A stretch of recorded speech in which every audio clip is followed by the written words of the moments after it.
जर आपल्याला दिवसभर घर असं स्वच्छ बघायची सवय झालेली असली ना, तर मोस्ट ऑफ असं होतं जेव्हा एखादा असा खूप पसारा घरात पडलेला असतो ना, की तेव्हा खूप डोकं दुखायला लागतं तो पसारा बघून बघून.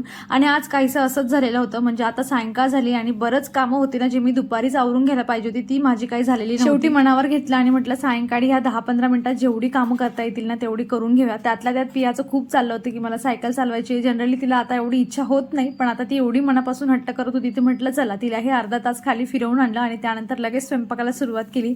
आज जेवणामध्ये गिलक्याची भाजी बनवायची होती आणि सोबत म्हटलं थोडी डाळही बनवूया. तर गिलक्याची भाजी आणि मस्त डाळ, छान जेवण केलं आणि त्यानंतर दुपारची भांडी तर मी मशीनमध्ये ठेवलीच होती. आता रात्रीचीही त्यामध्ये ठेवली. मी दिवसातून एकच वेळा डिशवॉशर लावत असते. यावर मी एक डिटेल व्हिडिओ बनवलेला आहे, म्हणजे कसं वापरायचं किंवा खरंच फायद्याचं आहे का, खरंच आपलं काम कमी होतं का.